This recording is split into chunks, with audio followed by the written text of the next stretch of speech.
Pengadilan Agama Kudus untuk mewawancarai salah satu mitra dari pengadilan tersebut. Untuk itu, mari ikuti kami.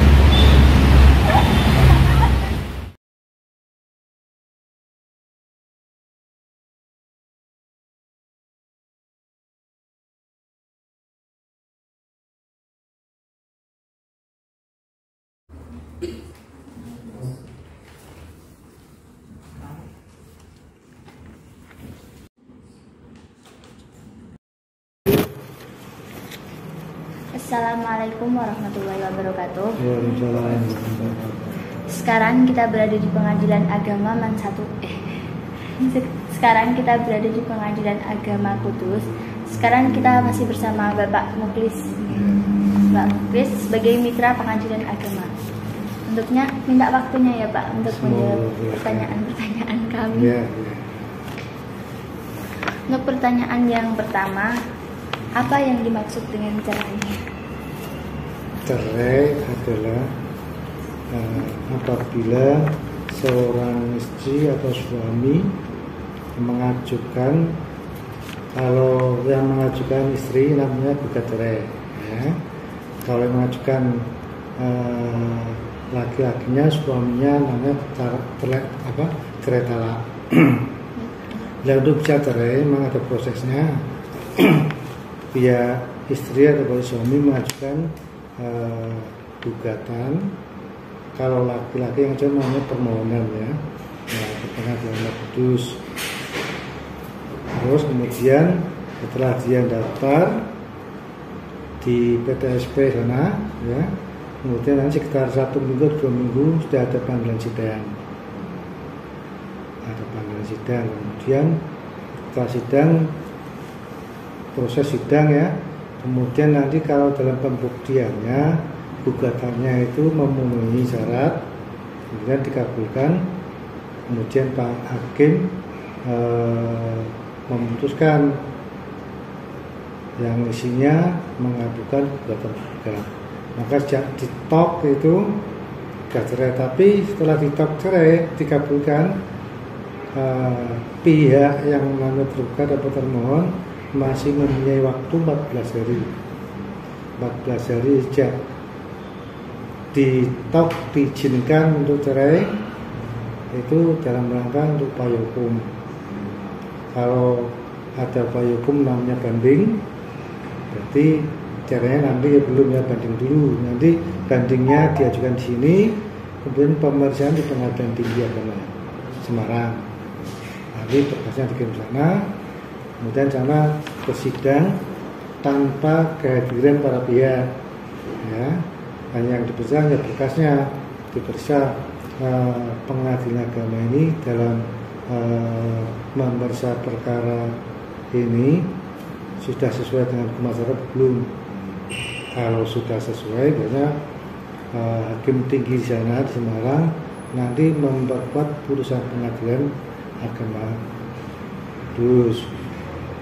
Kemudian banding itu, isi putusan banding diberitakan sama semua pihak, penggugat, tergugat atau termohon diberitahu. Maksudnya itu apa? Maksudnya dia masih punya upaya hukum namanya kasasi, ya. Kasasi nanti diajukan di sini, nanti berkasnya dikirim ke Mahkamah Agung Jakarta. Kita batasi sampai banding aja, ya.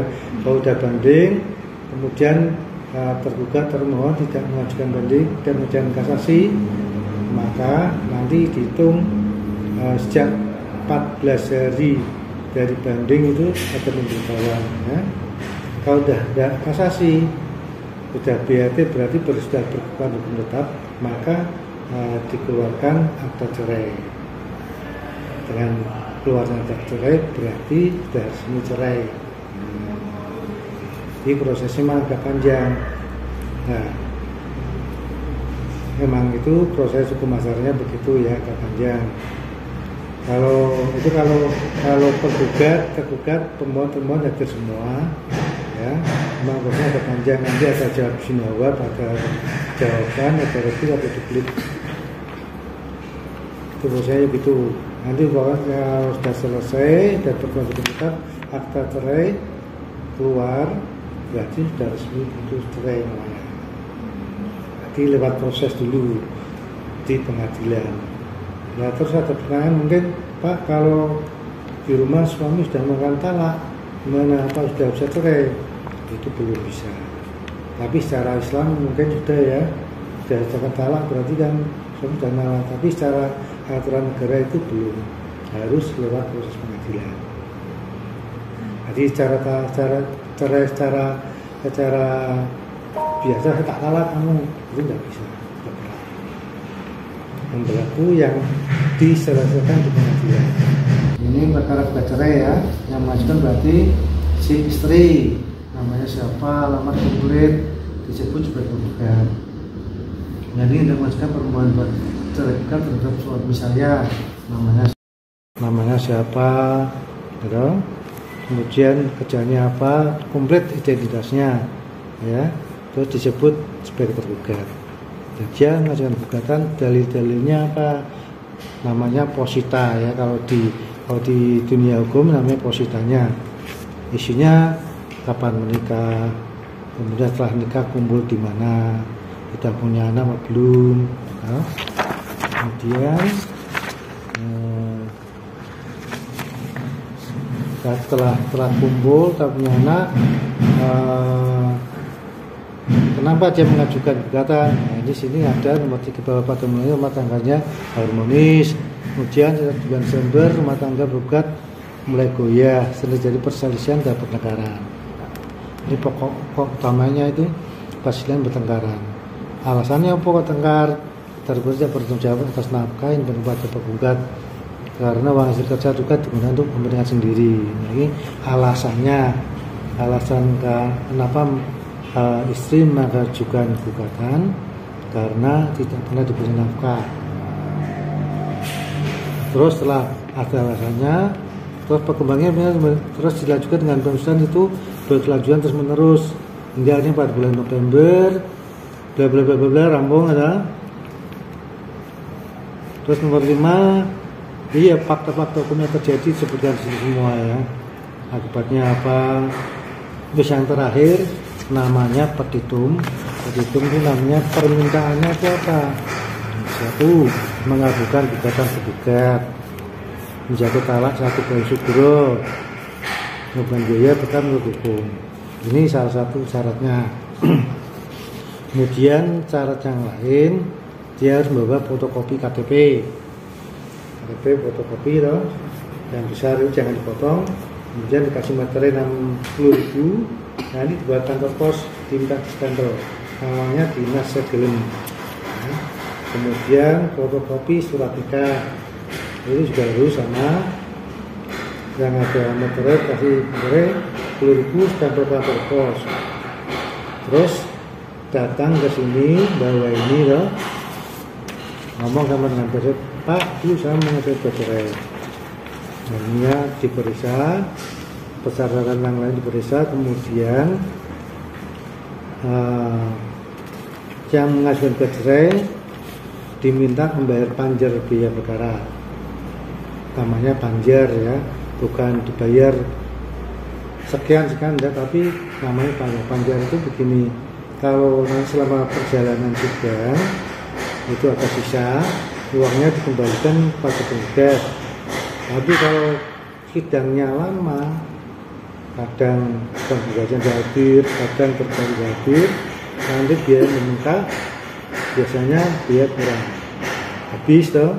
Kalau dia habis kita minta pada penggugatnya. Itu namanya panjer. Nah, panjer itu dihitung dari lokasi dari pengadilan ke rumahnya. Yang rumahnya jauh lebih mahal, yang rumahnya dekat kantor ya lebih sedikit. Itu biaya-biaya itu untuk biaya pemanggilan, biaya pemberitahuan, materai, redaksi, terus biaya ATK. Nah setelah ini masuk, nanti mulai proses pemanggilan sidang. Nah sidang nanti pada waktunya sidang. Itu tanya lah. Caranya itu tadi, surat gugatan, fotokopi KTP, fotokopi surat nikah, sama membayar biaya perkara. Kalau tidak bayar gimana? Ya tidak bisa jadi sidang. Tapi pemerintah hampir tiap tahun menyediakan berperkara tanpa biaya, namanya perkara Porodio. Nah, itu yang bayar pemerintah, besarnya sekitar 350.000. Nah, itu insya Allah cukup buat perkara yang selesai sidangnya cukup itu. Tapi dia harus meminta dulu surat keterangan miskin di desa. Ya. Dia ngajukan ke desa, mengapa saya minta surat keterangan miskin. Berdasarkan itu nanti di sini bikinkan SK Porodionya yang bayar dengan pemerintah. Nah itu syaratnya. Apalagi alasan-alasan yang diterima di sidang. Nah alasannya banyak, tapi nanti bisa membuktikan nggak di waktu sidangnya. Biasanya alasan itu tadi, suami kalau cara gugat ya, suami tidak berzakah, suami selingkuh, suami suka main judi, mabuk-mabukan, atau suami pergi meninggal selama 2 tahun, ini juga bisa. Tuh. Nah, yang bisa menjadi alasan untuk bisa menggugat cerai. Terus kira-kira biayanya itu sampai berapa normal? Biayanya ya makanya tergantung radiusnya itu ya. Jadi biaya itu di belakang ada SK-nya yang isinya menerangkan biayanya perkara berapa itu ada. Ya sekitar 500 sampai 700. Tapi nanti ya dihitung lagi, kalau sidangnya 2 kali, kalau bandingnya 700 itu masih curang. Itu dikembalikan sisanya itu. Terus lagi pasal-pasal yang menyangkut. Nah, pasal-pasalnya biasanya kalau perceraian itu pakai pasal 116 huruf F kompilasi hukum Islam. Itu pasal yang digunakan biasanya itu ya karena sering cerai sering bertengkar terus menerus, pasal digunakan adalah huruf F. Pasal 116 huruf F kompilasi hukum Islam. Terus nanti kalau salah satu pasangan suami atau istri tidak hadir dalam sidang, apakah gugatan akan dikabulkan oleh hakim? Nah, itu tergantung ya. Meskipun salah satu dia tidak hadir, maksudnya yang tidak hadir yang tergugat ketemuannya ya tetap disidangkan. Nah itu nanti tergantung pada bukti surat dan bukti saksi. Buktinya umpama saksi ya, berarti kan 2 orang. Biasanya saksi itu yang pihak keluarga satu lagi tetangga yang tahu masalahnya. Kalau umpama si istri gugat karena suaminya selingkuh, ya, tapi pada waktu sidang saksinya tidak bisa membuktikan kalau suaminya selingkuh, bisa saja nanti ditolak. Jadi nanti di sidang tanyakan itu sama saksinya, benar enggak suaminya selingkuh. Kalau saksinya semua mendukung, tahu persis suaminya selingkuh, ya nanti dikabulkan. Meskipun yang termohon atau juga nggak hadir, nanti namanya urusannya itu per step itu salah satu dia nggak hadir. Apakah pihak hakim berupaya untuk mendamaikan agar pasangan rujuk? Pasti itu ada aturan dari Mahkamah Agung yang mengharuskan Pak Hakim setiap sidang itu mendamaikan para pihak. Itu satu Pak Hakim ya. Kemudian ada kewajiban lagi kalau penggugat tergugat hadir itu diwajibkan mediasi dulu. Ini mediasi di sini ada orang ya, ada orang tersendiri di sana. Setelah diperiksa sama Pak Hakim, identitasnya komplit, kemudian dikasih tahu, diinformasikan bahwasanya yang berperkara harus bermediasi dulu, kemudian mereka diberitakan untuk menghadap mediator. Jadi yang menasihati mediator, jadi 2 kali ya, hakim dan menasihati, terus mediator juga menasihati. Itu salah satu upaya supaya jangan terjadi perceraian. Ada lagi yang bertanya? Ya. Ada seorang istri yang mencerai suaminya dengan alasan suaminya pernah pidana penjara. Apakah karena semua itu dapat terima? Bisa. Dia alasannya mungkin dipidana karena mencuri. Dengan perbuatan yang baik dong, dipidana dipidana kemudian penjara, itu bisa jadi alasan. Jadi masalah moral ini moral. Bisa itu jadi alasan.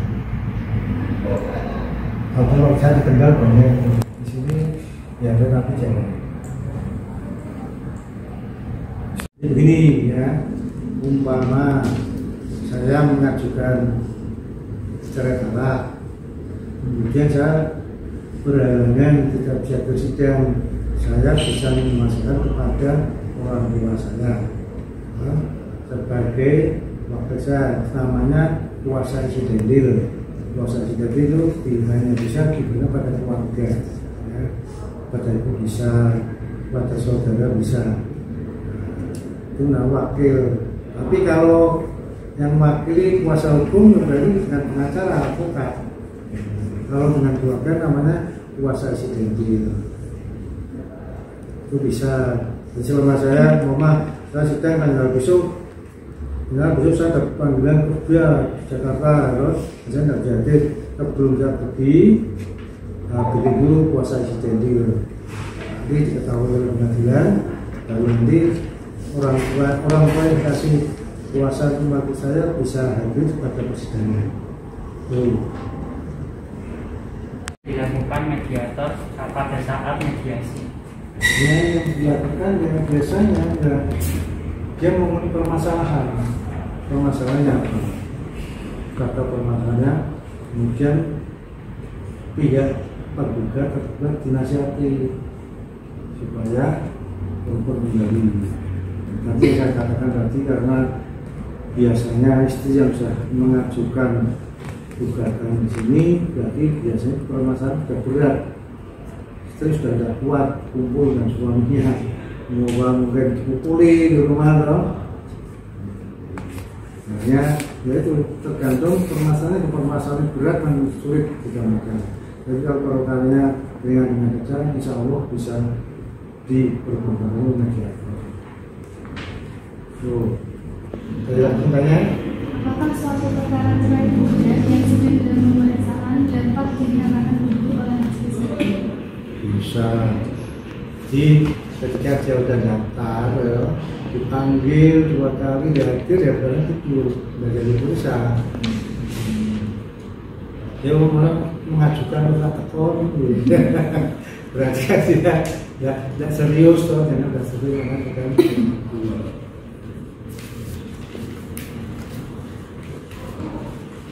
Saksi harus saksi itu harus wajib, yang bisa membuktikan dalil-dalil gugatannya disampaikan bergugatan. Itu saksi itu penting. Dia tahu enggak perkaranya si istri ini mengajukan gugatan dengan alasan ini, dia harus didukung oleh saksi-saksi. Kalau saksinya tidak tahu semua, kita tanya suaminya kenal enggak, ini pernah lihat peserta pendat, nanti putusannya ya ditolak. Jadi hakim memutus itu berdasarkan bukti tertulis yang maupun saksi. Misalnya mendukung gugatannya ya nanti dikatakan, kalau tidak mendukung ditolak. Suami atau istri telah pergi, tidak diketahui lagi tempat tinggalnya, apakah bisa cerai Pak? Sisa boleh. Istrinya atau suaminya? Dua-duanya ya. Istrinya ada, suaminya tidak ada, atau enggak suaminya ada, istrinya tidak ada, bisa. Itu namanya perkara, kalau perkara goib mahfud, salah satunya dia tidak ada, itu namanya mahfud. Nah itu sidangnya nanti akan lama, sekitar 4 bulan. Nanti itu si suami yang tidak ada alamatnya dipanggil lewat radio 2 kali, bulan ini sama bulan besok. Nanti di radio diumumkan panggilan sidang seperti ini, nama ini diambil sidang pada tanggal ini. Itu ada, nanti ada dokumennya. Nah, nanti biasanya yang saat waktu biasanya tidak ada, boleh rumah kod satu kali sidang selesai. Tapi pada waktu sidang pertama sudah siap dengan bukti, baik bukti ditulis maupun bukti saksi. Insya Allah itu bisa diputus sama Pak Hakim pada sidang selesai.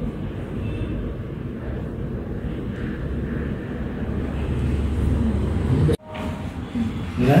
Terima kasih untuk Bapak Muklis selaku Mitra Pengajian Kudus untuk waktunya. Untuk kalau ada kesalahan mohon maaf nih Pak. Ya, mudah-mudahan adik-adik semua kesini bisa mendapat ilmu, bisa mendapat wawasan tentang masalah cerai. Kesini bicara tentang cerai, bicara besok tentang kalau udah berkeluarga jangan cerai ya. Nanti kalau pulang di rumah ada tetangga yang tidak tahu mau cerai, sampai bisa mengarahkan, kasih tahu cerai di sana, cara-cara ini, ya.